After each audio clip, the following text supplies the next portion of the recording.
never want to like attack like religions or No. people. I didn't mean it, but I meant in the sense that Somalis, their reasoning is because of religion. Yes, right. And those people are really bad people. And I can say that I am Muslim myself. Guys, when let's you let her read finish. Islam, Go ahead, Sineb. Finish your point. What did you say? Finish your point. We didn't get your full. We in Islam, we don't arrange young marriages. That's not something we say like you need to do that. It's just our Prophet said to us that it's sunnah to marry young. And with young, we say that you already hit the puberty. So in time back then, when like 1500 years ago, it was a really different life. So the perspective of that time was very different. So people normalize a lot of things that we can't normalize in this society. So it's not about what's, you need to know the context of things that are written in the Quran, if you get me. Like our Prophet married a 9-year-old girl, not because he wanted to do something with her or she wanted to marry. 9 actually, but go ahead. That's actually false, but go ahead. All right, maybe okay, all right. Thank you for correcting me. You did marry her. No, you guys are completely incorrect.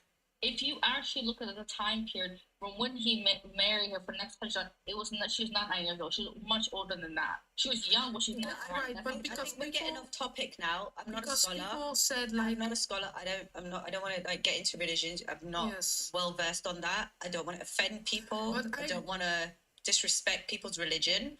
I get it. The point was child marriages occur at a very high rate than the global average back home. That needs to be addressed. Well, that's right. I'm saying that you're right, because I think that's very sick too. That doesn't need to happen. That's not normal. But the fact that people think like Somalia is an Islam country really bothers me, because those people are like Afghanistan. They say that's Islam, but okay, please hold on. Let her finish. No. Let her finish first. Do not, hold on. Please do not talk about my country and my people like that. You have no idea what the hell you're talking about. Number one, guys. No, let me. Minnie, you have to let her finish first. Let her finish. She's literally saying it's like Afghanistan. It's not. Please don't talk about it. Look, but it is for a fact. Because she's right. That's just right, because they say it is Islam to control women. That's not Islam. Huge extreme back That's home. not Islam. That's extreme. That's not normal. And because of those countries, people think Islam is very bad, and I don't accept that. Okay. Sorry, just one example. Like, we can go across any Islamic country and find. Okay, can I talk now? Okay, number one, I really don't like how some countries are the scapegoat for everything. That actually pisses me the hell off. Now Somalia and India are dumping grounds for everything. I don't like that crap. Number one. Darling, can I talk and not interrupt me, please? I'm sorry. But wait, Mimi, don't chill, okay? Take a breather, all right? Okay, you interrupted people also. I understand. Yes. I understand. Wait, everybody, look, everybody, nobody likes to be interrupted. But again, just finish your point, Mimi. Okay, number one. I really don't like how Somalia is in the dumping ground. Everyone's seeing crap on TikTok and acting it's real. I've actually lived in Somalia. I've actually been to Somalia very recently. I have family there. I have family members who are doctors. I have family who live in farms in Hargeisa, in Mogadishu, and Basaso. Please don't talk about things you don't know. Zainab, you are not from Somalia. Do not talk about No, I'm not. Hold on. But I am. Can I see? Look, I'm talking until you're interrupted. Please be quiet. Don't be rude, y'all. Come on. Has a child marriage rate of 20%. In Somalia, you have people with child marriage at 16%. So let's not talk about countries and countries. In Somalia, we don't have a terrorist organization like Taliban running our country. So I really don't like the stereotypes. Can I speak now, because I wasn't done and I really want to get to my point? You actually stop talking though. So please stop. No, I don't. All right. You actually just stop. You just stop. All right. Okay. Hold on. Talk about other people's countries when you don't know what you're talking about. No, I know where Okay. I'm talking about. And you don't even speak English. And you're not. Why can't you let me talk? This says a lot about your intelligence. That's not Okay. nice. All right. Let's. I just wanted to say. Yeah. Go ahead. You have 1 minute. Zineb. Okay, all right. Yeah. So Les Queen is Somali, and what I heard from her, it's very traumatizing. What But she I live there. what she She knows. doesn't. She Yeah, you lives live there there, 9 but years. it's That's for the a fact difference. that they marry children to old men. That's So for does it's a your fact. country. And in So does your Morocco, they do country. it too. They do Okay, it too. thank you. In Morocco, they do it too, and I don't deny that. And what I don't like, that I said it a lot of times, is that I say that it's normal for the Islam to do that, but it That isn't was the that only isn't reason right. Zainab had an issue. That's the only I reason have she left said, another issue with do not Somali or Morocco. Not Okay, if religion. you're And I talking about apologize. So I don't understand why this conversation has because if descended you're left. how is it people No, are hold on, able Mimi. to Hold on. Zainab, I understand what your point was. I understand clearly what your point was. I apologize because I don't want to be generalizing and disrespecting religions and people and all of that. Thank you. And you said it respectfully, and we moved on. I don't understand now why Mimi there's a problem. Yeah, I She mean, didn't say anything bad about Somalis. She was an attack. I'm a No, Somali.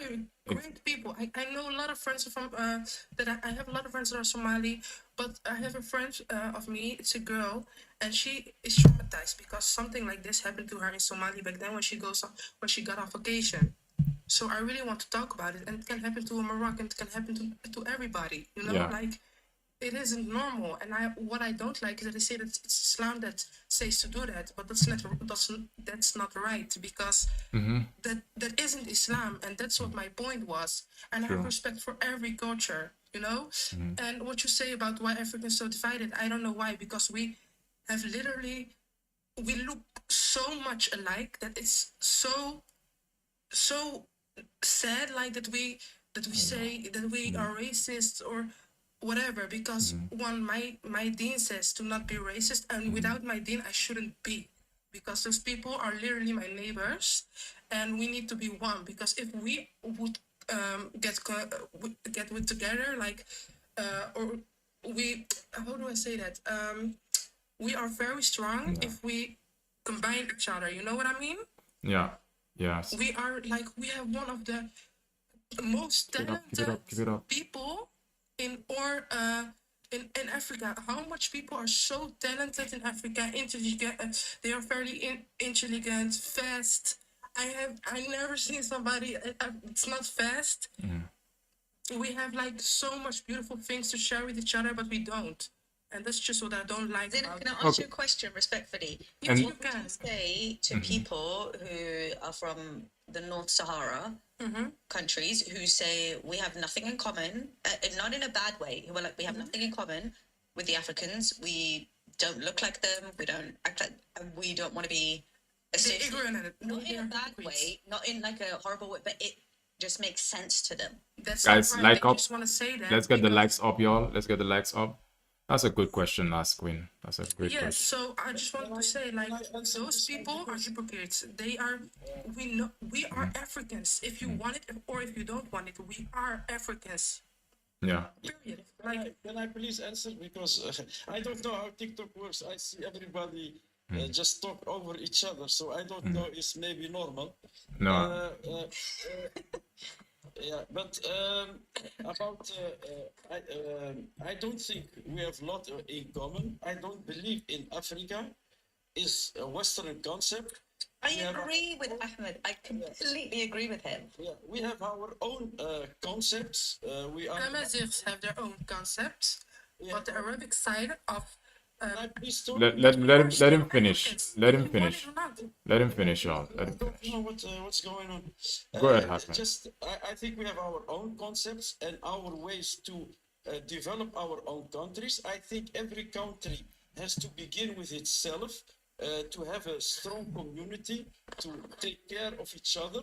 If we start small, you begin with your family, we build the roads, Come on, guys. we build the schools, we build the hospitals. Then when we are growing, then we can share something with each other. Then we can trade Nigeria with Morocco, Nigeria with South Africa, South Africa with Somalia. Then you can grow. Now at this moment, you have initiatives. It's beginning, but it's still small. Like in Morocco, you have the port of Dakhla. They offered it to Burkina Faso, to I forgot the name of the other country. So, Niger. Yeah, we have initiatives to start growing. I don't. We have to look at the bag. The bag is taking care of your family, and if you can take on your, because we are poor people at this moment, very poor people, and we don't have to talk about religion, this, that. No, I'm human being, you are human being. You Yeah. think maybe I something like Ahmed. something different, no Sure. problem. Just do what you have to do and what you need. But you want to have good health for your children. They have to eat, Yeah. clothes, the normal things. That's what I think. Zainab, what would your response be? Because you're from the Now- same country. I am Moroccan myself. I am very proud Moroccan, but I'm also a very proud African.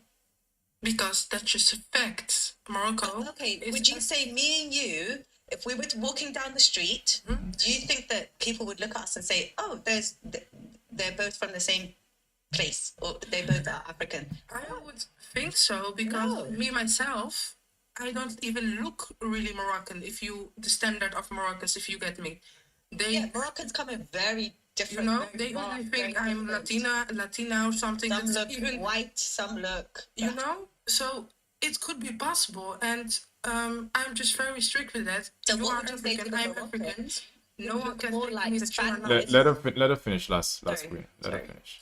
So what I just want to say is like if we go, I think if I see your eyes, I can see your face, and we really look alike. So I don't we have the doubt same we do. color I of don't doubt skin. it. We probably do. There are similarities, but Sure. there are some Moroccan people who look completely different. European.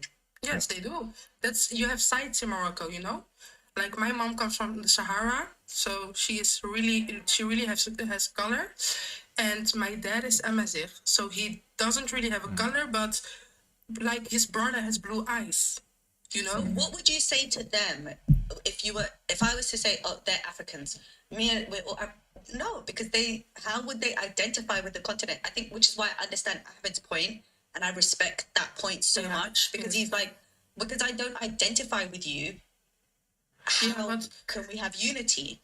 Can I say something to you? Like Wait, last point. Morocco Last point, was, Last point. Amazigh, Yeah.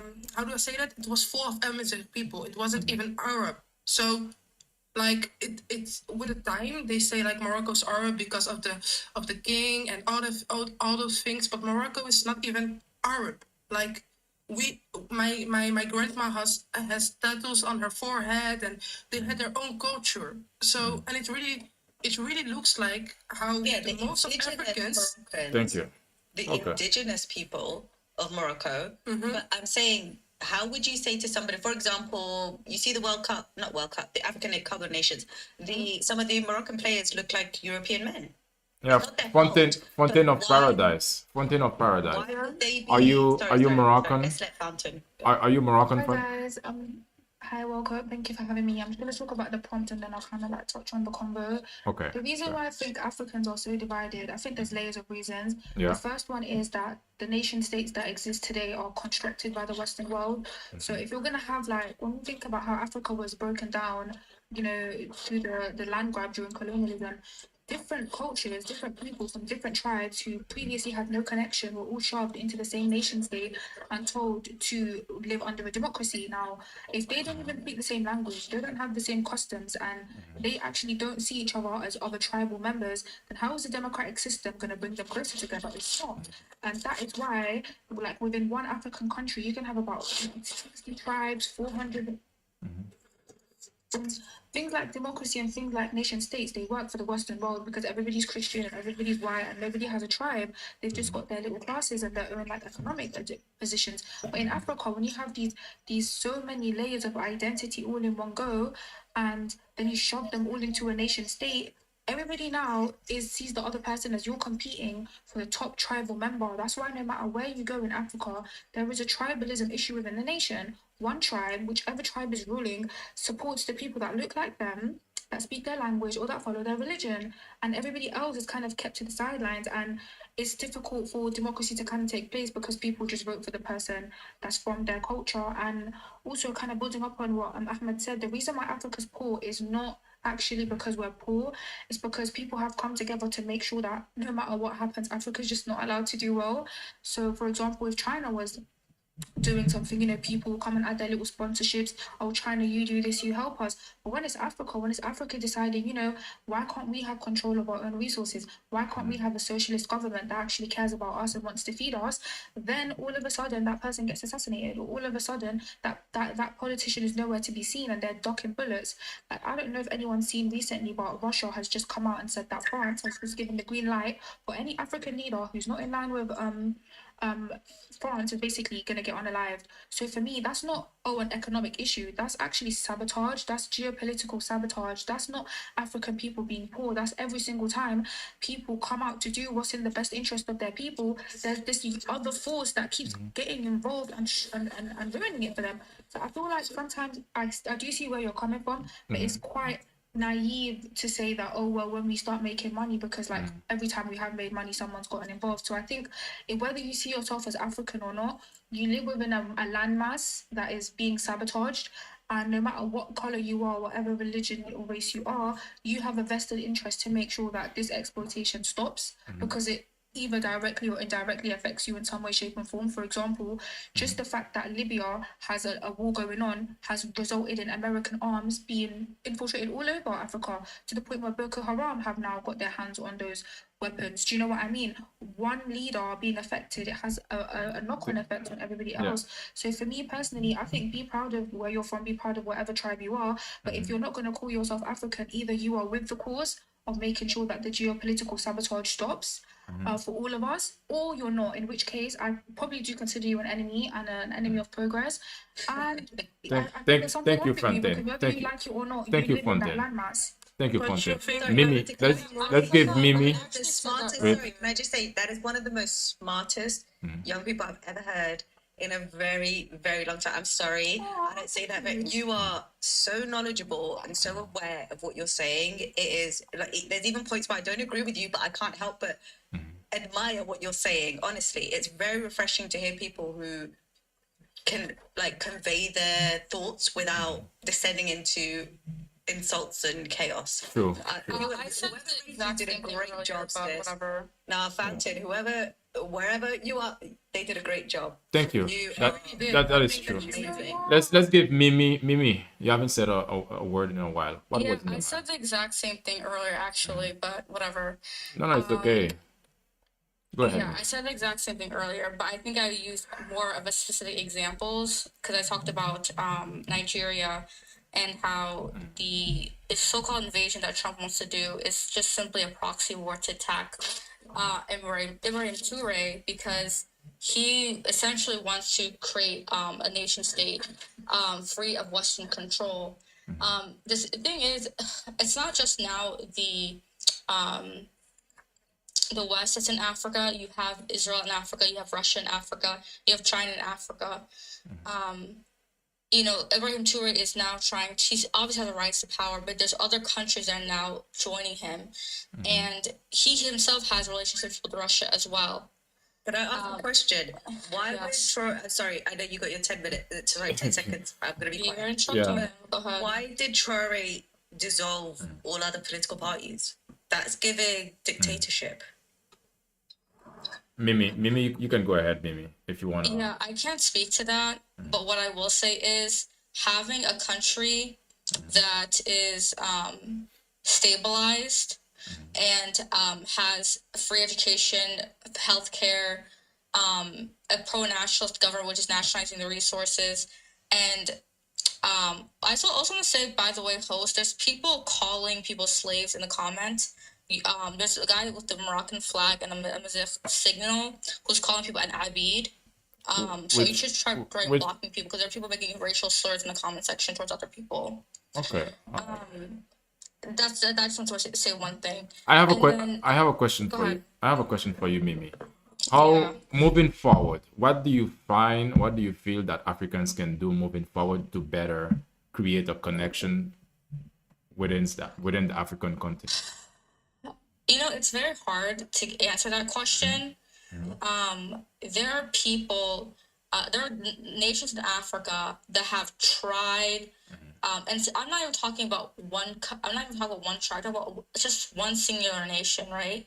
That have freed themselves of colonization and their leader have been, I want to say, unalived, right? So you have, for example, the president of Somalia and his anti-U.S. policies, Laila, chill. and how he was unalived. You have the leaders in West Africa that Let's were not rewrite unalived. history. Let's not rewrite history. Okay, see, this is what I'm talking about. I said earlier that she interrupts every time. But You you interrupt too. me every Speaking time. for 4 No, minutes. no, see, now, Zane, look, now you're tag teaming. Let's have class. You guys interrupt consistently. I interrupt like once or twice. You guys interrupt consistently. Okay, Let me okay. talk. Mimi, Mimi, I'm gonna restart your timer then. I'm gonna Thank you. I don't understand why people keep talking. guys, let's give her a chance. It's only 1 minute. And if you have Literally. yeah. Go ahead, Mimi. There's been several leaders in Africa that have been unalived by the West, several of them. Regardless of, I don't really care about what your political views are. Me and Last Queen, my mother's from the same region her region is from. I'm not going to be biased towards one region or another. I don't really give a damn about tribalism. To me, it's pure low IQ and degeneracy. There are many leaders in Africa that have been unalived by the West. And every time those leaders, what is it called? For example, a perfect example is Patrice Lumumba in 1960, who was the first prime minister in Congo, was overthrown, executed by Belgium. You have the leader of Burkina Faso, Thomas Sankara. He was overthrown by France. You have Muammar Gaddafi. I don't support everything Muammar Gaddafi did. He did good for his country. Pan-African currency, all that, killed by NATO. You have the leader of Togo, Olympio. He was unalived by by the French. The French actually unalived a lot of African leaders. You have several leaders in the Middle East. A perfect example, the first Democratic elected president in what is it called? In Iran was unalived by the U.S. and they even admitted it. They said it was the Ajax operation. Many of these leaders have been unalived by the West. The only thing that you can do is these leaders have to stand strong and stand up with other leaders. I think people have too much criticism of African leaders to be perfect. If they're fighting against colonization and they're trying to stabilize their regions and they're trying to give their people free healthcare, free education, all of these things. And for example, Ember Toure, yes, some people are criticizing him because is he giving dictator? But his people 100% support him. He's had 17 assassination attempts, and not one of them have won. One of his guardmen was given $5 million to assassinate by the French. Leaked everything. But are these facts? Can you See, prove it? now I can't talk. I'm No, well, No, you're actually, you guys have been Mimi, talking for 20 minutes. I was chill. the entire time. Okay. My point exactly. You can't. Yeah. And also, Zainab, I didn't mean to be disrespectful to you earlier, but the only reason why I got angry is because you were talking so much crap about Somalia and saying I wasn't Somali talking people. crap No, about you said Somali people are literally like, oh, they don't know Islam. What's a perfect Muslim country? Please explain that to me. And secondly, if you listen to the live earlier, I even said that their organization, the Al-Shabaab, whatever, are funded by extremist groups that are okay. All right, Mimi. Mimi, you've had the moment. Zineb, I- I think can you respond to what Mimi just said? And So what was two your questions. question? Because I didn't hear it. Okay, the first Heard it. question, moving forward, what can Africans do to build a community or to build a closeness amongst themselves? So what I would say is respect. Respect is a great thing to begin with, and I think they don't. They need to make people like come together. Like, no, they are all Africans, and not because you're Moroccan, you're not, or because you're Nigerian, you're not, or because of your belief, you're not African. We are all African. That's a fact. That's something I can prove. You know, so. I think they just need to respect each other and don't be racist and just come back to the fact that they are African if they would want it or not. It's a fact. They need to respect each other. Respect is a great thing to begin with because they don't have it for each other. I see that among a lot of people. Like, why would I don't want to talk with you because you're have a tint on your skin, or because you're Muslim, or because you're Christian, or something like that. We need to understand that we are literally living on the same continent. You know what I mean? Yeah. And if we come together and we empower our talents with each other, we are gonna get a beautiful continent that works with each other. And we are not gonna be poor then, because we have a lot of people that are intelligent and have talent, and like Nigerians. So they know things that maybe we Moroccans don't know about, and we can learn from each other. But the respect needs to be there. If there's no respect, there's no begin. That's what I think. Thank you, Sinat. And Okay. I just want to say that what politicians do or what the king does, that's not the whole country that stands after that. You know what I mean? Like Yeah. if he does something and I'm not good with it, I can't say anything in Morocco. That's the problem. The king is he chooses everything, and you have like those politicians that. Thank you, work with Zainab. him Thank you, and- Zainab. Thank you. 1 minute. 1 minute. Can Ahmed, the same I say question. something? The same question, but do you have some tangible steps, like some steps, and then we're gonna go to last queen afterwards. Ahmed, you have the floor. Oh, sorry. Sorry, but I have to say something before. Sorry, my friend. Go Let me ahead. say something. Okay. About saying we are African, a short history of Morocco or North Africa. In North Africa, we have the Phoenicians. They built their from Lebanon. They built Lixus and other cities. We have our deities, the goddesses in that time, Tingis. They are all incorporated in Greek mythology, in Italian mythology. We have Roman cities, Volubilis. You have Leptis Magna in Libya. We have Andalusia. We were in Spain, like Morocco was in Spain. We have more in common with the Mediterranean world. We have a shared history with Mediterranean world than with the rest of Africa. So you have to understand, Africa, they think is like a small continent. It's not a small one. It is a world itself. It is the world. It is the most diverse continent in the world. We have such a difference. It doesn't mean that if I don't feel African, that we cannot cooperate economically, because every country has its self-interest. What is the self-interest? Is that you want to make your country prosperous, hopefully. And we have a lot of challenges. You have the colonialists, they have, how do you call it? They have made an exploitive structure so they can take out our resources to build their own countries. So we have the big powers are meddling inside.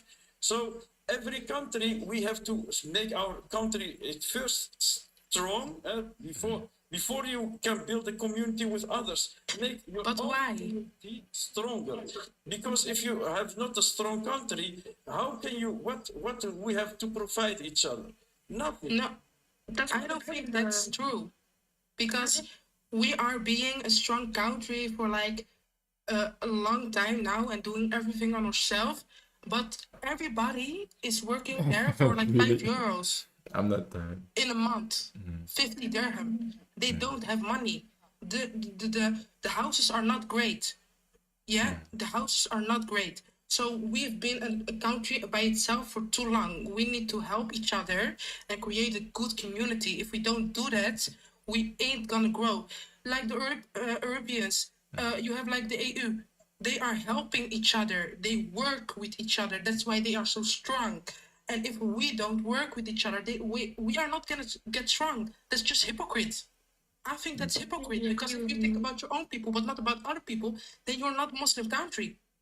But I Okay. completely agree with everything Zainab's saying, because Yeah. when I'm listening to Zainab speak and Ahmed speak, the difference I'm getting is Zainab is looking to the future and Ahmed's looking to the past. Like for me, you talking about Phoenician building, I don't know why I cringe a little bit, but it's just giving like I'm so gassed that like a foreign entity like colonized me.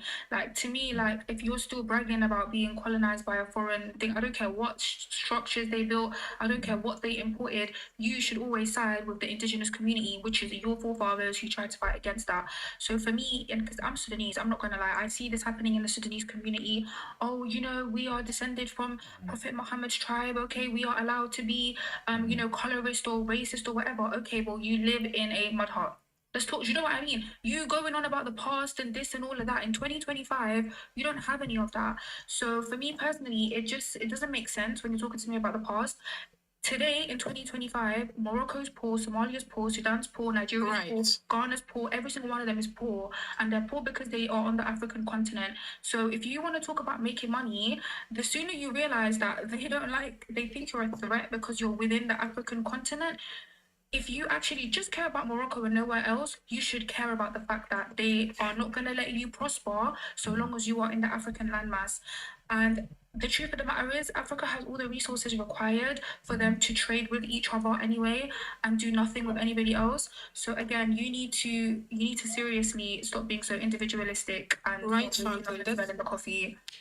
that's what I said. Because if you don't work with each other, you are not gonna grow. I'm Moroccan myself, and Moroccans are really like the king tries to do everything itself and work with the Western side, but the half of Morocco is poor. They don't have the money to have like good food on the table, in the night. Like, I don't get it. If you are so alone for a long time as a country, and you don't want to work with the Wall of Africa, I don't get that. Because why do the Europeans work with each other and they are doing great? Like, they have a White base, supremacy, they that's why. aren't poor, they have people that are happy, that don't live with a lot of hunger. Because they still There they are have people that are still. I That's why can they still. They respond. have a unified. One. They have a unified mission to steal. All right, let's give up one at a time. Very Let's give quick. upper three But upper. I wasn't done, but okay, all right. No, no. Sorry. Hold on. Sorry, Zainab. Go ahead. I Upper just want to, Sfida. because, sorry, I just wanted to get back to the point that you were saying, right? Because we're doing a lot of talking here, talking. It's just one against each other without even defining what it is to be an African itself. So, for those who say, I am African, I am not African, or you're not African, what do you actually consider an African person is? Secondly, you keep talking. How many of you, I don't know you, you don't know me, but how many of you actually live in your home countries, or you lived in your home countries and you're talking from lived experiences? Because I think most of people that talk about Africa, what Africa needs, we're not actually there. That's We're not right. seeing I it didn't with even know our that. own eyes. And the next steps, that it's what the coordinator was saying earlier, like what are the next steps that we should be taking to get to that point? I think it's a going back or investing in our countries, or dreaming bigger for our countries and for Africa in general. I'm a Moroccan myself. I've never doubted in my life about being African. Like, I've always considered myself African. I've never considered myself Arab. I was always pointed out for that. But I still consider myself African. Like, that there's no place for a debate on that point. Like, that's a minor thing. And that's why we're entertained in looking into who's African and not, while the world keeps moving and we're doing nothing for Africa. That's what's stopping us. That's the main point that I wanted to say. And after this, I'm dropping, but it's very entertaining. Can I Thank you all. respond to you? Yeah, I go ahead, agree miss. with you completely. But I also want to say one thing. There's different ethnicities in Africa. To unify one entire continent is kind of like delusional. You can unify countries nearby, like I know Tunisia, Algeria don't get along. Somalia, Ethiopia don't get along. You know what I mean? So But it's not you're saying that because from my experience, I do get along with those people. You're saying that from your experiences. So, I'm talking about my friends. being African, you have to understand that being African is not an ethnicity itself. Being Africa is a continent. Yeah, I Now, agree. if you want to bring that to a culture, then yeah, Ahmed, I think is Ahmed his name. He was saying that he was not feeling African because of the background, because of how Morocco was built up, X, Y, Z, right? Yeah. That's his experience, that his opinion, and that's part of the history. I'm not gonna lie, but as a person that, for example, I lived with other countries. My ex-husband was from Gambia, and I have a mixed daughter. I can see a lot of I can see more things that unite us than that makes a difference. If that I makes understand. sense. I understand what you're saying. I agree with you. So I'm just I think the One main at a time. focus is on the wrong area. That's my main point. Like we're focusing on what does it feel to be African. Like I'm lighter, I'm darker, or we Agreed, have this in our culture. It's very minor. It's very minor. Yeah, Can I just I build up agree. on I what agree. Petrida said, please? Because you made a really good point, which I was going to touch on later, which is I'm not going to lie, it's a bit radical, but mass remigration. Because what we've got to understand with the Africa agenda is when you live in a poor country where there's not really opportunities, what's going to happen when you feel like you deserve a better life? You're smart, you're talented. People leave, they go to Europe. And even if we look at the French football team, British football team, they're all African people. Do you know what I mean? Winning medals for them, making millions. You go into these hospitals, you see these West African nurses, you go to the football team, you see these, players, and it's like, okay, what about the people? Like, we can't sit here and philosophize, which is important to philosophize, but then it's what's the next step? Because realistically, economically, we do see the decline of the Western world. So it doesn't Yeah, make it's not sense for you to say you care about Africa and then you're just going to sink in the ship with, like, the Western world, when what we need to do is, like, we are the reparations. People always talk about reparations, but the reparations is that we were able to, come to these countries and see what a better life looks like, what human rights look like, what a good economy looks like. And then when the time is right, are we gonna go back and build these countries, or are we gonna completely forget that we have this descent, this heritage that matters so much Yeah. to us?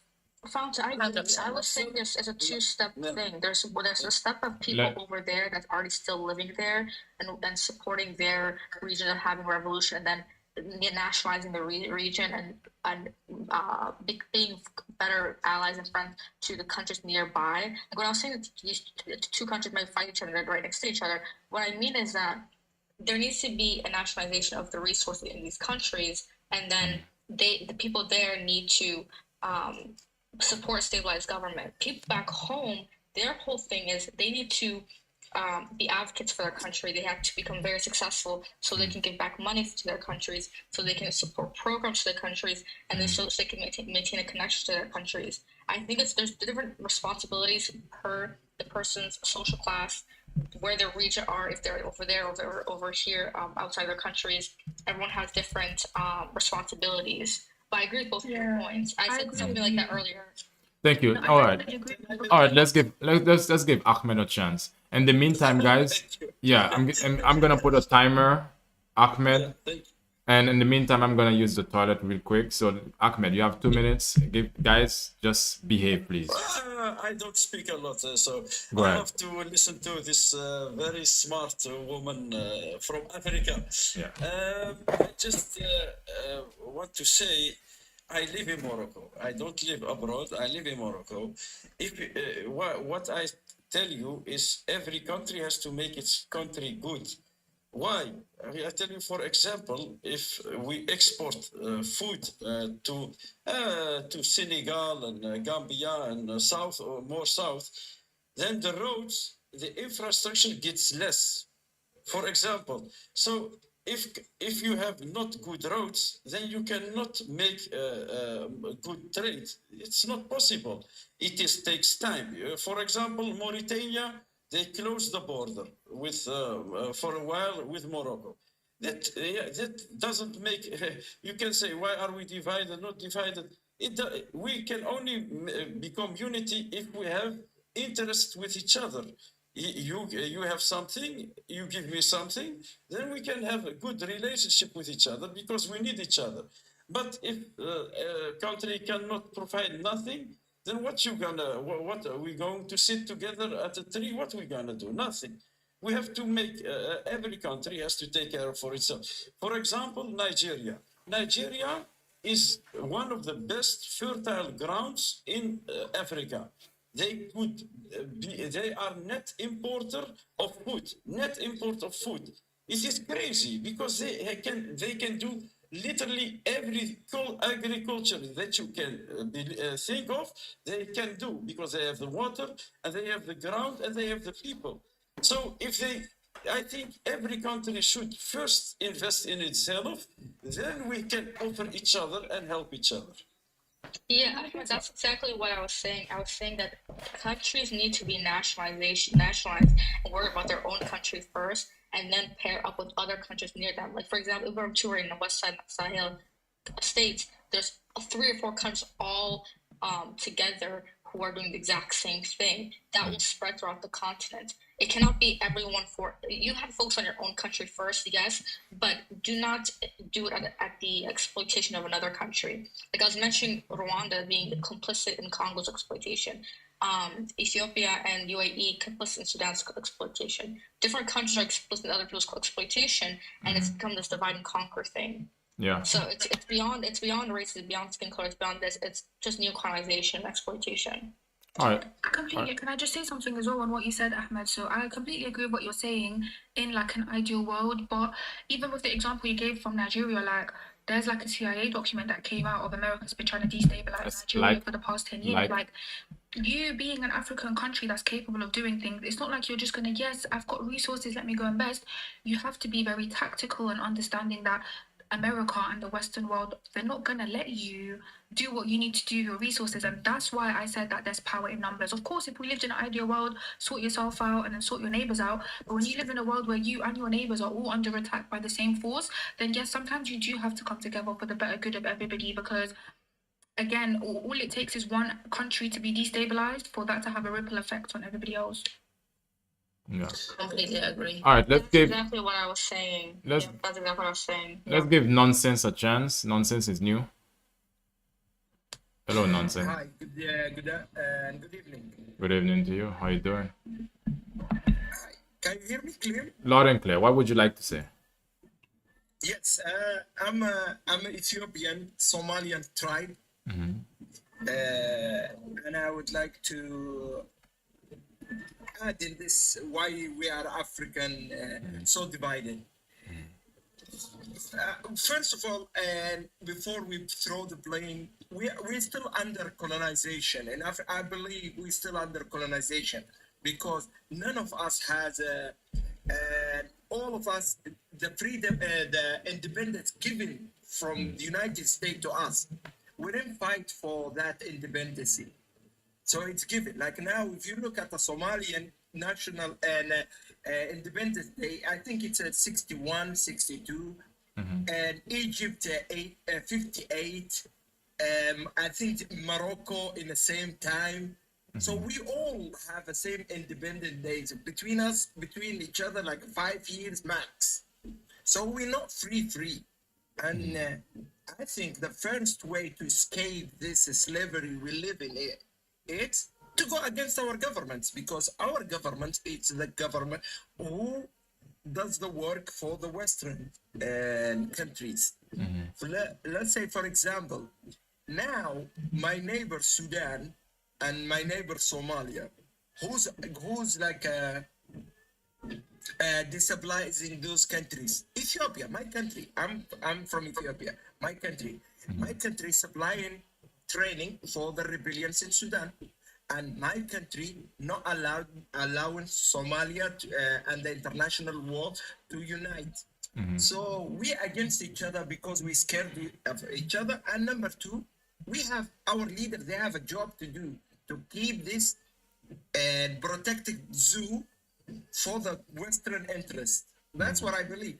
It's not between us. I don't hate Sudani. I love Sudanians. I love Ugandan. My grandma from Uganda. And I love Kenyatta. I have no problem with Nigeria. We don't have, I think we black people, we are the lowest, like the least racist people. Maybe in the social media we talk mad and stuff like that, but I don't think in the reality, because in the reality, I have all friends from Africa. It's not between us. This is not real in the real life. Thank you, Nonsense. But our leaders, they want us to be in this situation. Thank you, For Nonsense. example, Yeah. I as an Ethiopian, Ethiopia and Somalia almost one country, almost. From middle of Ethiopia to the border of Somalia, we are Somalis tribes. It's easy to have access to the ocean through Somalia if we have a healthy conversation. But we do this through the dirty channels to divide and gain illegal stuff. So who does this? Not me, not the Somalian there. It's our leaders. from both sides. So I believe it's our first enemy. It's our uncles who's in the power. The second is the person they work for. I finish it. Thank you. All right, let's give Mecca one a chance. Yeah. Make out. Guys, tap the screen. Everybody in the chat, tap the screen. Let's get the likes Yeah, up. host. Thanks for your live. You see, Sure. African can sit there and argue, but I will tell you one thing: unity. Why is your was only I? hope. Unity is Africa's only hope. You can sit there and murmur all day. Unity is your only hope. Oh, Libya is a give prime example. who just Why Africa should be united. Libya is a prime example. If you want to know Africa unity, study Libya. Libya was a prime example. When Gaddafi was captured, no African president was even caring. Because why? They lack unity. They lack unity. That's why the Western Union proxy war on our continent. It's very easy to use our fellow African to capture another African. Because why? We lack unity. When we talk about unity, unity don't mean that, oh, every West African should flee to all the developed countries. No. Nobody is saying that we should do unity by opening borders or this. No. The Europeans have their separate country, but yet it's easier to travel within Europe than our own continent. Thank you, guys. Give me a moment, Mecca. Mecca. Thank you, guys. Thank you, Nadia, for becoming a super fan. Guys, you can also become a super fan. I'd appreciate it if you do. And the amount that's in the super fan, thank you again, Nadia. You can always select what you want to give. So if you want to become a super fan, I would appreciate it as well. And you can check the link in my bio to see exactly what I do. So this is how you can become a super fan with the link right there. I mean, with this prompt. So go ahead, Mecca. Let me. Yeah, because today most of us sitting here talking about this, the unity is our only hope. Show me an African country on this continent that can defend itself from the superpower. Show me one African country that can defend itself on us. I mean, or single-handedly defend itself. None of them. None, from Egypt all the way to West Africa, none of them can defend itself from the superpower. But collectively, they can defend themselves. But individually, they can't. Why are we saying that you're trying to make it seem that, oh, unity is by everybody traveling to your country? Is Thank by you, Ahmed. people pouring into your country. For me, I'm a West African, right? I'm from Liberia. I haven't been to the north, to the southern part of Africa. No. I can live on my side of my continent and we'll still be united. Yeah. But anytime unity pop up, everybody want to come. Oh, if you think unity is Africa only screen, you can say whatever you want to say. Even in your home, if there is no unity, your family will fall apart. Sure. Even among siblings, when no unity, you become enemy towards each other. When people talk about unity, unity is not by opening your border for me to travel there. No. All right. Our continent today, the whole world, like show me a country in Africa that can defend itself. Our continent is dying. But you see, one thing I don't like about my Moroccan brothers, I will bring you guys to the front. You guys take the Arabs and put it on your head and put your being African on the mat, which is wrong. You have to take pride of being an African person. The world know you to be an African. If you're not proud to be an African, it will become a problem for you. That's why a lot of people be thinking that you are not African, you are Arab, because you take so much pride in being Arab than being African, which is wrong. You can take pride in both if you want to. Okay. All right, Mecca. Anyone want to respond to that? Yes. Maybe Ahmed. Go ahead, Yeah. North Africans are not even Arab, so Give- what is he trying to say? All right, hold on. could answer Wait as for well. wait for your turn. Let Ahmed respond. Yeah, no, I understand his plea, and I love his plea because but I am Amazigh, but I don't feel African. But I don't want to repeat it. Why I think so? It doesn't mean I can't love you. I can have good relationships with you. Everything is not. That is not the issue. Ahmed, what are you saying? You're African as well. I'm not African. What You I, are African. You're an indigenous to North Africa. So why are you saying that you're not African? but for me, Why are you trying to African- divide? What my point is with African, it is a Western concept, and I don't accept Western concept. I have freed my mind, and everybody has to look for himself what he has to think about it. But I want to say about unity. What my problem is with words like unity, it's are big words, very big words. If you begin a small company, I've tried it myself. So if you begin a company, you will see how much effort and time and labor and failure and it takes a lot of time before we can think of unity on African level. That is such a big thing. There live like 1.5 billion people with different languages, religion, culture, backgrounds, history, their own problems, countries put together so they can fight each other on purpose. The Europeans have thought about this, how to make those countries forever in war. You're feeding it. I'm sorry, you're feeding it. You're feeding this, no, you're feeding this colonial mindset by saying that you're not African and Like saying AI. that we don't belong there. Like, we're all African. It doesn't matter which skin color you have, it doesn't matter which tribe you belong to. In the end, we're all from the same continent. So I don't know why you're saying that you're not African and that unity is not the answer. Like, I don't get where you're coming from. No, but sorry, excuse me, Safi Sophia. I didn't say that. I don't say that. I say, for me to say African is too big of a word. I am from Morocco. That's my country. That is where I live. I have a lot of in common with the Algerians, the Tunisians. We have our own problems with Algeria. The border is closed like more than 30 years now. We don't have trade. We are complementary economies. They have oil, gas. We have agriculture and tourism. So we could trade with each other. But I don't feel connected to somebody from Zimbabwe. It's normal. Like in Asia, you have Chinese, you have India, you have Iran, Russia. It's different people. It's no problem. But you can work together. But that's the same mindset as saying that a Dutch person can't relate to a Spanish person, and they're European as well. So I don't know what you're trying to say. No, because what I'm what African look, as well. listen, hold on, Safi. Yes. He's saying basically, Ahmed, you can correct me if I'm wrong. He's saying you don't connect with them because they have a different culture, but they can still do business together. Is that what you mean, Ahmed? Yes, yes. We unite.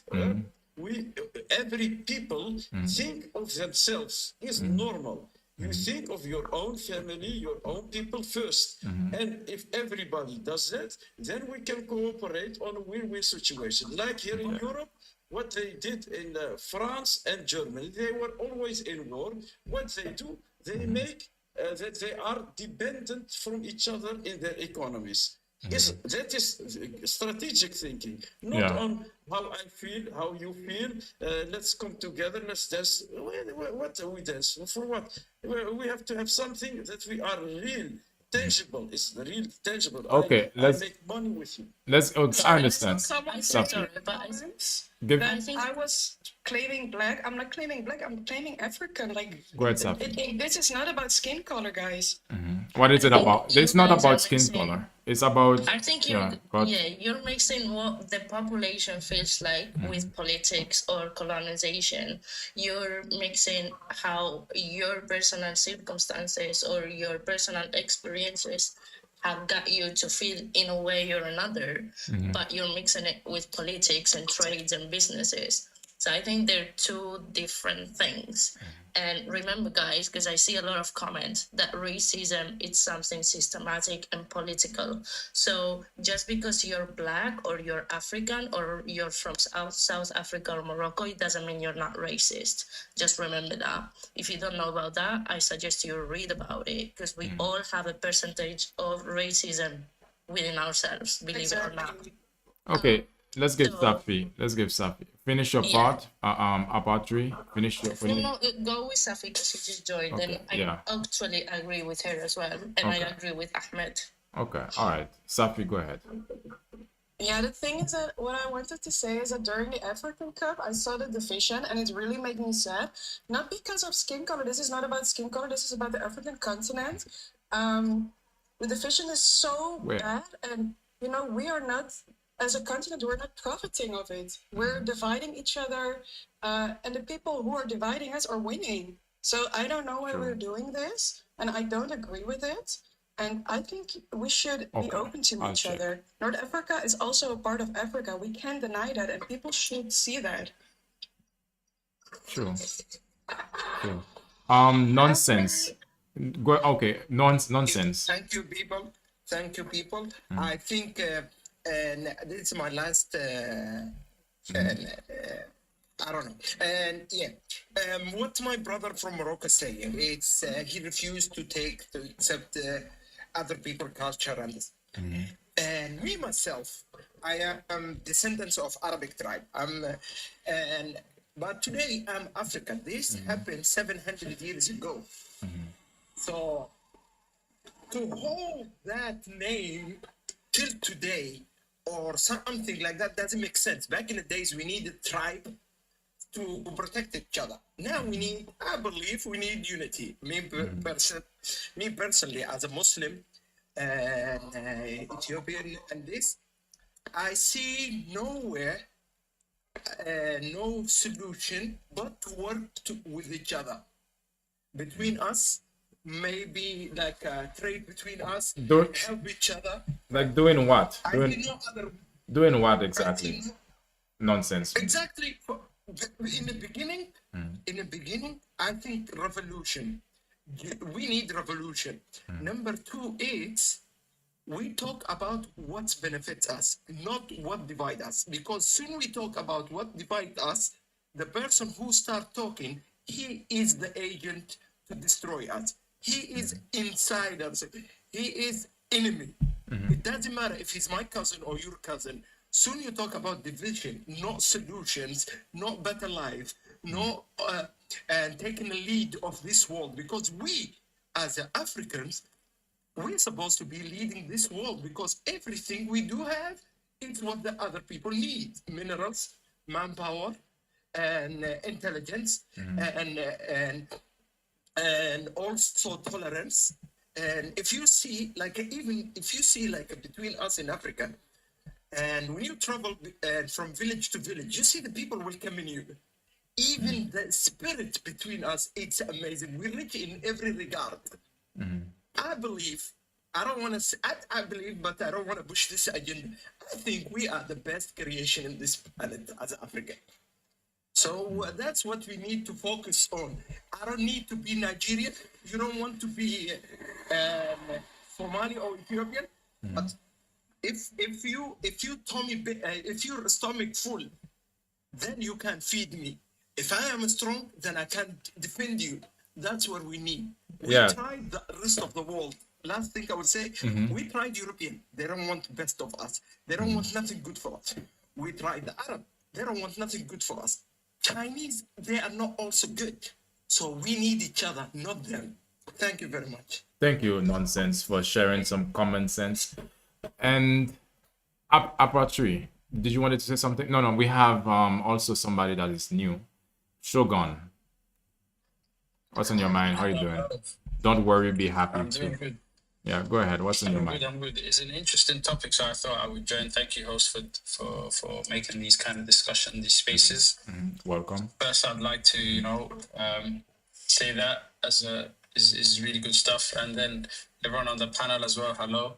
I think why Africans are so divided is an interesting question because historically, even if we go beyond colonialism, where we ever united, Africa is an incredibly huge continent, right? If you look at Africa by itself, it's the second largest continent.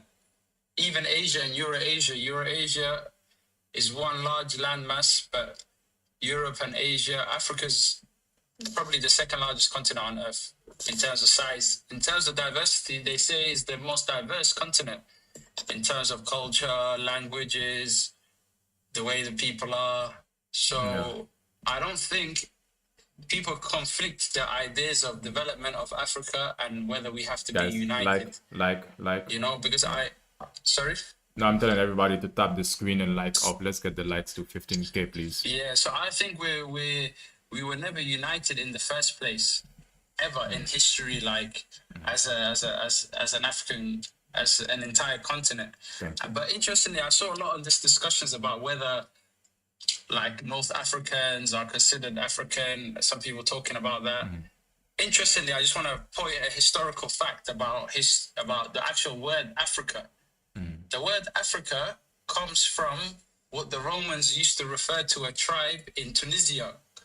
That were the Afri tribe. So the word African actually comes from North Africa. Right? So I don't understand why people like to push North Africans outside if they're African or not. Culturally, they're different from West Africans. They're different from Central Africans, but East Africans are different from West Africans. South Africans are different from West Africans. We're all different from each other. And that's why there is no real reason for us to unite other than to work together to develop each other. And the reason why we're obviously not working together in the right way is because of the colonial history and the fact that we've been paired against each other. But it doesn't mean that to get over that, Shogun, we have yes, to unite. Yeah. Shogun, how can we get over that though? We can get over that through education.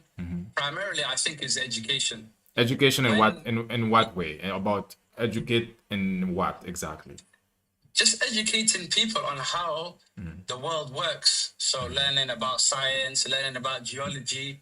For example, geology is one of the main topics that will benefit Africans because we have a lot of the resources. But at the same time, if you look at geology worldwide, how many Africans are educated to a high level on geology? You know, there's always a European person or an American person coming in to advise on what resources are in which country. So the main thing is about education. And I think at one point in Africa, if you look at Timbuktu, the history, different areas in Africa, they were the centers of learning. And that's where we need to go back to, where we educate Africans. And then when people are educated, they'll make the right choices. Whether that means certain regions that can come together, why not? But I don't think the solution is all of Africans coming, because unfortunately, if we push that, what happens is other groups dominate over other groups, and then we don't get development across the board. Only some people are going to be developed, because in our culture as well, we're so fragmented. We don't have similar cultures. How can we ever unite? So that's my Can I build point. on that, please? Can I just build on that? So Go ahead, yes, go I do ahead. agree with a lot of the things that you said, Shogun, but there's just one thing I disagree with. The unity doesn't mean erasure. I think it's the opposite. I think that if we can all agree that unity would make people stronger in terms of economically, geopolitically, people being able to trade and have that security within themselves, then I think that gives people the space to actually be able to be proud of where they're from. Because when we actually look at where a lot of this fragmentation is coming from, it's coming from people fighting over scraps. It's coming from people not having deconstructed colonialism. For example, when we look at Somalia and Somaliland, like, do you know what I mean? This isn't, if everybody truly respected where they're from, and, you know, there wouldn't be these kind of appeals to these colonial states. Even when we look at like Sudan, South Sudan, like a lot of these things, they're imported ideas. And at the end of the day, I really feel like the more united someone is, it shows that they're secure in their identity. Like, I'm Sudanese, I don't want to be from any other country, but because I love where I'm from, I'm able to respect where everybody else is from, and I'm able to say, I can see where we're similar and I can see where we're different, but it makes more sense for us to build together because we're all in the same situation. Like, respectfully, that dirt road that you have in South Africa, that you have in Ethiopia, that you have in Nigeria, why they don't have that in Europe? I'm sorry. Like, we can say that we're different, so why do we all have the same mud huts? Why do we all have the same corruption? Why do we all have the same poverty? Like, there's obviously something here geopolitically that needs to be done. And in terms of how do we overcome it, I think one is deconstructing colorism. That's a big part of it, because a lot of this lack of Africanism, it is coming from deep-rooted either anti-blackness or anti-light-skinness, whichever side of it is, where it's like we have this negative connotation with certain, like, you know, phenotypes or certain hair textures or whatever. Sure. I think the second one is deconstructing Abrahamic religion. Like, I'm Muslim myself, but I will put my hands up and say, a lot of Arab supremacy in Africa, it does come from this idea of, well, Islam came from Arabs, or either when I see, for example, some West Africans talking about, do you think a Muslim person can be pro-Africa? Because there's this assumption that, like, people are going to put their religion above, you know, their blackness. And let's be honest, a lot of the things that are going on in terms of erasure of culture has been due to the spread of Islamization in the world. Like, there has always been Islam for hundreds of years in Africa, but modern day Islamic extremism, that's a very Wahhabi concept. That's a very 20th century post-colonial Saudi importing of culture, where they've come in and said, well, not only are you like practicing is you can only practice Islam correctly if you dismantle your old culture, if you stop the chin tattoos, if you stop the, you know, the music, these things that have been embedded in your culture for so long, telling you, well, you can't be this and Muslim at the same time, even though people have done that forever. And I think that's infiltrated a lot of African customs in a way that's perversed it. Like, let's be honest, for example, for me as a Sudanese person, we've always had women's rights forever, and for the first time, like since Islamization in the 20th century, that's when we started seeing a lot of the, you know, misogyny, a lot of this stuff, because people thought, well, if I'm not acting like a Saudi, then I'm not a Muslim. And I think the last one is deconstructing our own history. Again, due to Western colonialism, a lot of us don't know that our forefathers were medics, our forefathers were, you know, astronomers, or they were historians, or they were powerful people, because we've just got this idea that development equals the Western world and like Africa just equals stupidity. So looking back and finding out, like, who were the people from my continent or from my culture that did things that changed the world? What was their philosophy? How did they treat illnesses? What were their recipes? And I think through that, you have a certain pride within yourself, and there's something worth fighting for. I think for a lot of African people, they don't have anything worth fighting for. It's very pessimistic. It's very fighting each other for the scraps, when it doesn't have to be like that. True. Fontaine, you speak so quick. She thinks very quick, y'all. Fontaine of Life, I think your name is. Fontaine of Paradise. Yeah, she thinks very quick. Like, you guys don't understand how fast, how quick Fontaine process things. She processes things very quick. So Apatry, I think you didn't have a chance to say something you wanted to say earlier. Apatrida. It's okay. I think we jump out of that point anyways. But I just want a round of applause to Fontaine, because I couldn't agree more. Yeah, true. That's the main point of development for Africa is education, as Shogun was saying, but in a way that makes you look to the future, not to the back and be stuck in there. True. Because that's what we're doing, just stuck in the back. Oh, you guys did, oh, this country did this, that, and that's what not letting us develop. But yeah, I just copy and paste what Fountain just said, just the main point. And to get to that point of unity, you need to be a bit selfish in that sense of, like, be proud of your nation and develop your nation first to be able to hand that hand out.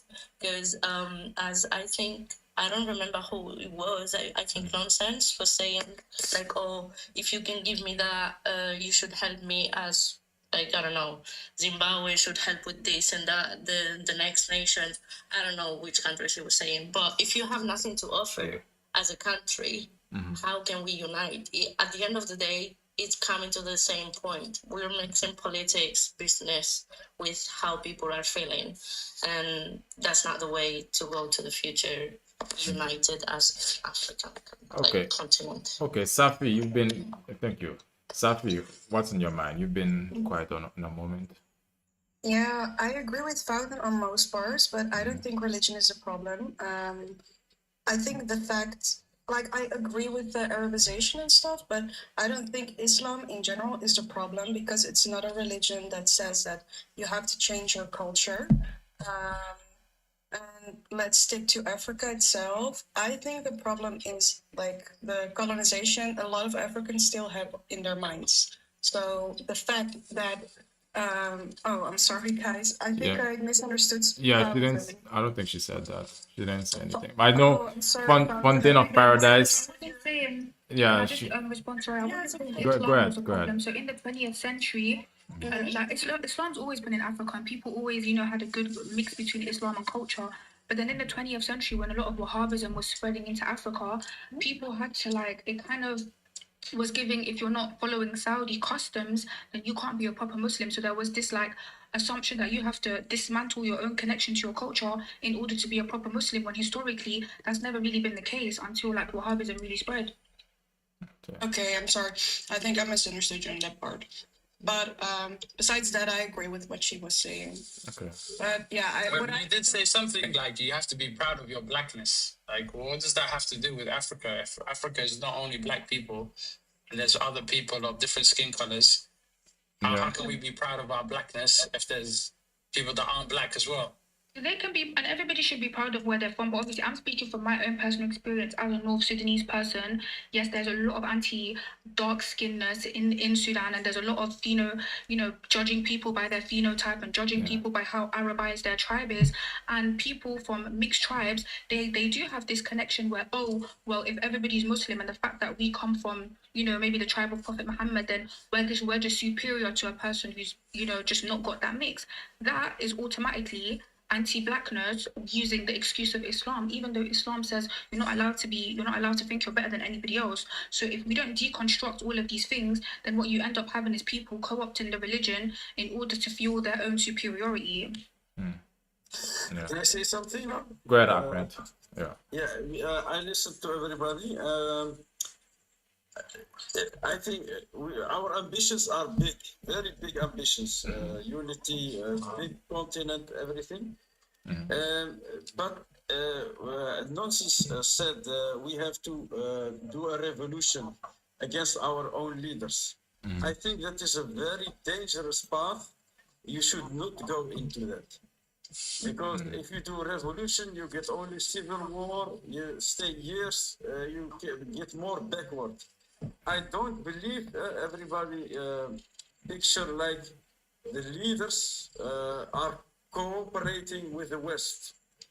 I don't believe that. It's more that is a gun held to their head. That's why they have to comply with the exploitation of their own countries. I tell you, for example, I saw one documentary about Ivory Coast. They have cacao beans, and laborers there, they make those cacao beans. They don't know what they make of it. They never tasted chocolate, never. So the guy give them chocolate, they taste it. They didn't know. They said, "Oh, this is very nice." If we talk about education, what Shogun told, I think you have to, if you have you have to have human capital. You can have all the resources of the world. You can sit on gold and diamonds. If you don't know what to do with it, you cannot do nothing with it. Japan, they have nothing. They have no resources at all. But they have very smart people. They have invested in their own people. Our countries, they should invest in their own people, in the education, and not to free their mind, or I don't care about free their mind. No, don't free their mind, but to make things. Like if you are in Ivory Coast, you have cacao, you make the chocolate itself. But then comes the problem, the big multinationals, they have interests in those countries. So you will get a fight, and a country cannot fight against this when they are weak. This takes tens of years, and now maybe with China coming in, you can play against each other, the big powers against each other. But it's not so easy as let's unite, because we are weak at this moment, very weak. Somebody told, I think Nonsense told it, or somebody else, he told about survival. Yes, we cannot defend ourselves. That is the hard truth at this moment. We cannot defend ourselves. We are very weak at this moment, and to become strong, it takes time, and you have to invest in your own community before you start thinking big on cooperation. Nobody's going to cooperate. Neighbors like Morocco, Algeria, we want to cooperate, but they don't want to cooperate because they say so in all of Africa you have this problem with neighboring countries. Can I just add something to that? I do see where you're coming from, but at the same time, what we got to understand is Japan has been given the space to be able to develop. I don't think we can compare Africa to any other colonial nations, because like I said earlier, every single time, and this isn't just for Africa, I would say for the Middle East as well, those are two groups of people that have just not been allowed to prosper, in the sense of, if you have a leader that is socialist, that wants to invest in education, that wants to invest in the military, what are they going to do? France is going to come in and assassinate them. Like I said earlier, Russia has just exposed that France has given the green light. Any African leader not on board with France is going to get unalived. That is sabotage. That's not a problem that Africa has. Even when we look at the Middle East, for example, all of a sudden someone's got weapons of mass destruction every time somebody actually wants to invest back into their country. So we've got to be very careful. Someone said stop blaming.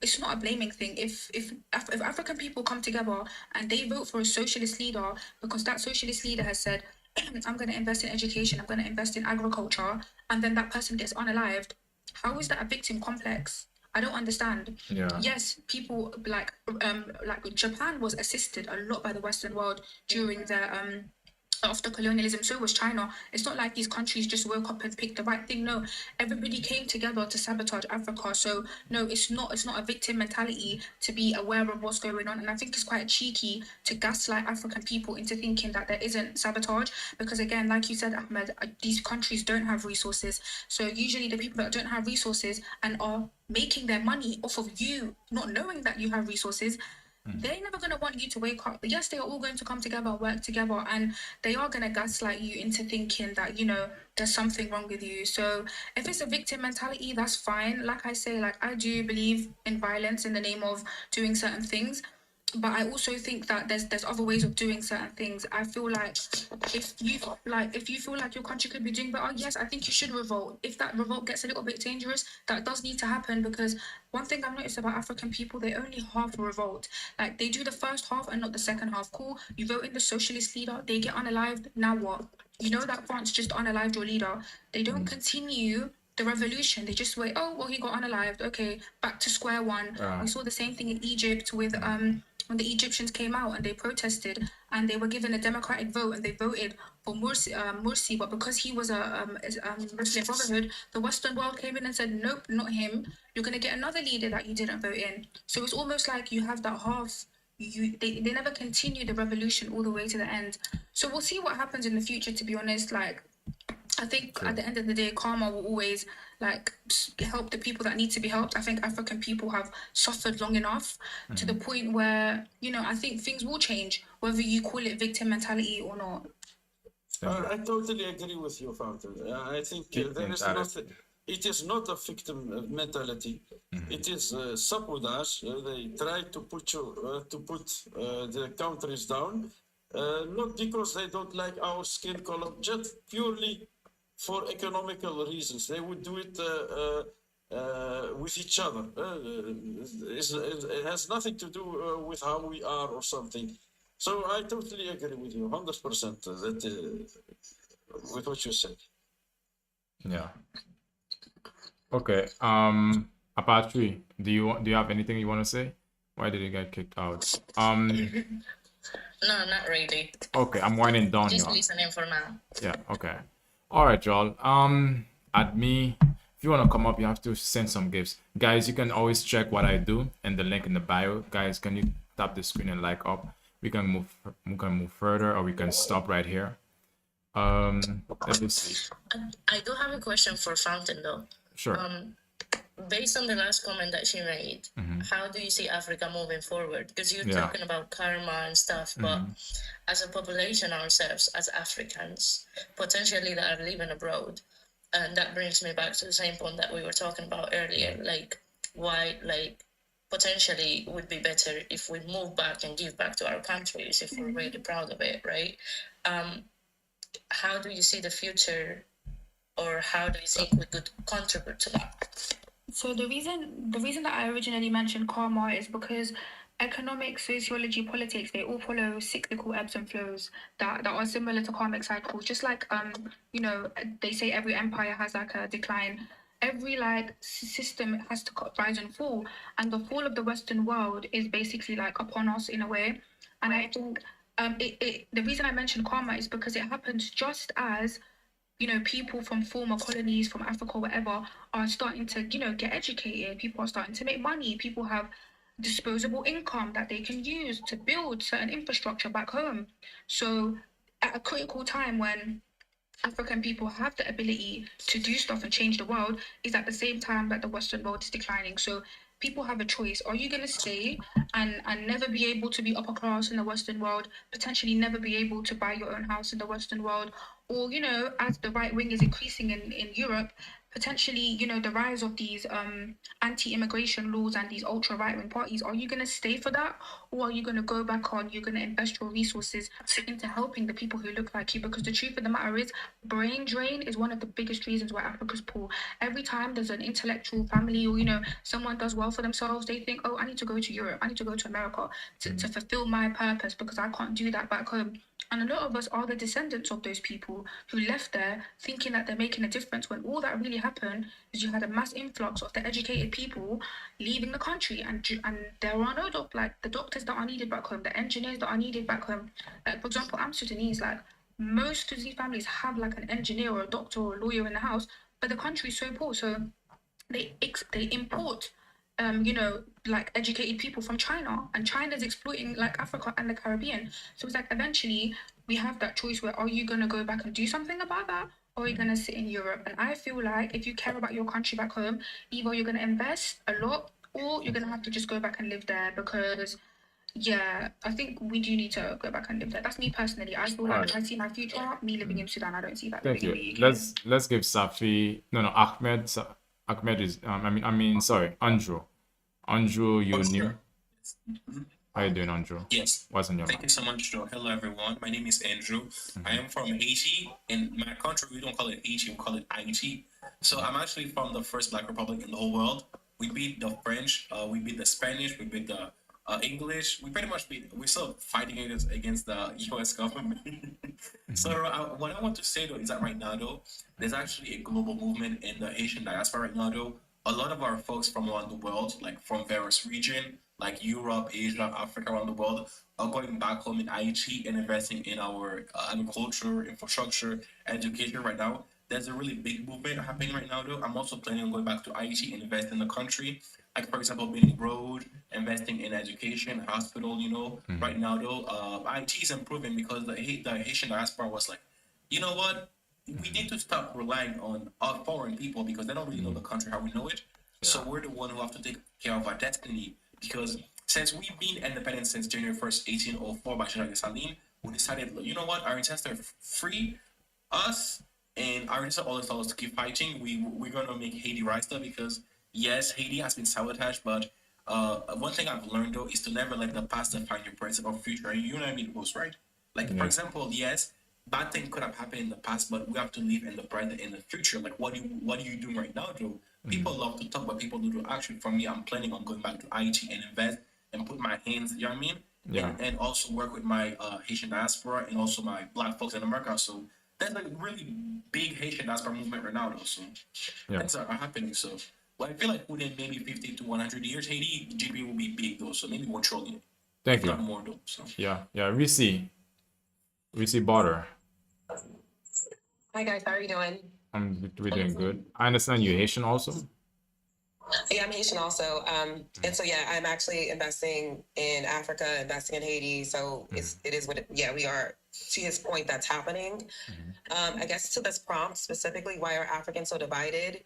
I think it's intentional. People need to understand that it's important for Africa to be divided in order for it to be exploited. If Africa was not divided, it would not be easy to exploit. And in order for capitalism to work, you need to have the person at the bottom be the person that you can exploit from, right? So you need to have the person with the most resources be the most exploited. And so that is exactly why it's currently divided, in that there's any attempt to unionize, any attempt to bring it together, any attempt for sovereignty is a direct threat to Western powers. And so I would say that the reason it's divided, we all know the Berlin Conference was specifically done for that reason, in that if, Africans were ever to rise into equality, just equality, the West would immediately fall, right? We already know that a lot of Europe does not have the resources to even function on its own. It's very dependent on resources external from Europe. So if Africa were to, for one, self-produce bring in production into Africa and were to just become equal, Europe would intentionally fall overnight. We're talking about 1 year, 2 year. And you can even ask your ChatGPT, it'll tell you the same exact thing. And so it's critical for the West that Africa remains ignorant to the fact that they are so dependent on Africa. If Africa remembers that they are critical in this, function, the West will completely lose their power and traction, which we're seeing happen right now, because a sovereign Africa means the West will ultimately be at the bottom, because unfortunately, the West does not have the resources to sustain itself. Correct. I feel like, before I go, guys, I feel like all of Western power, like Europe, they might even go to the dark age. That's how bad it will be, also. There's Safina. I mean, Safi, you can share something. No, yeah, I agree with Rasi. Sorry, I can't see your full name. I agree with her, and the fact that we for example, we need to decolonize our minds first, and then we can invest in our own continent. Because right now, I think the biggest problem is that we are so divided, and other countries and other continents are profiting off of it. So that's the thing. I think if we do that and we accept each other for who we are, then we could be like the biggest continent in the world. Like, I believe in that 100%. Yes, thank you, Safi. We have somebody that is new, and the Rebel. How you doing, the Rebel? The Rebel, you up? Hello, everybody. How you doing, the Rebel? Hello, can you hear me? Loud and clear. I'm very good, thank you. How about you? I'm doing good myself. Thanks for asking. What's on your mind? Something that you would like to add? I would like to thank you for hosting me. Sure, no problem. And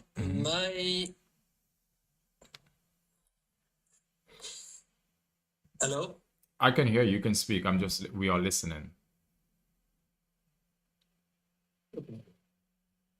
My opinion about why Africans are so divided, it's for many reasons.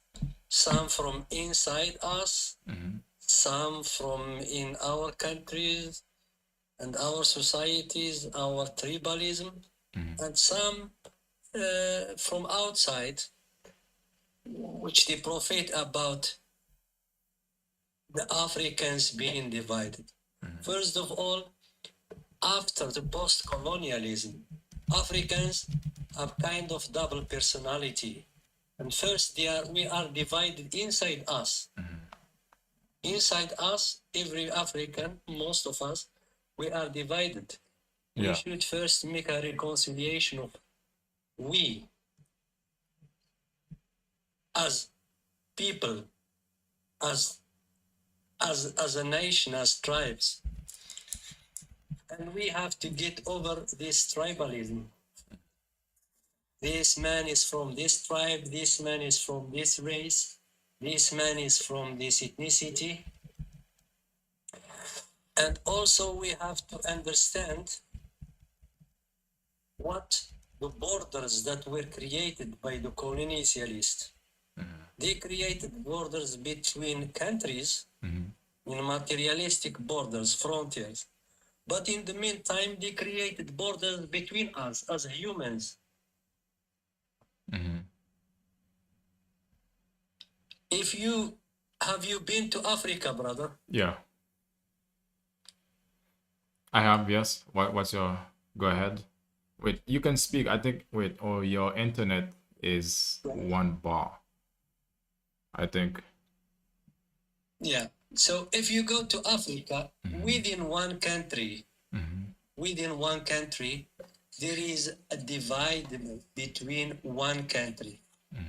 But then if you cross from north to south, from west to east, so the divide that we are divided between us opened a whole big hole to the Western, to Europe and Americans and Chinese to use this dividement between us to rule over us.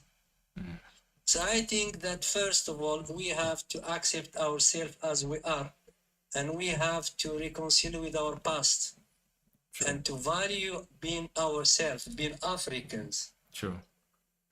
and to know that we are all Africans are in the same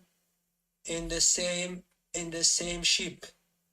Yeah, in the If same we shit. still divided, we will rule over us. So I think we need to stop this racial discrimination, tribal discrimination, ethnical discrimination, and then we can change the situation in Africa. So in the end, I roll it up. Tribalism, religion, ethnicity divided us as African, Yes. and we need to go over it. Thank you very much. Thank you, the rebel, for sharing. Thank you. I'm gonna put you down.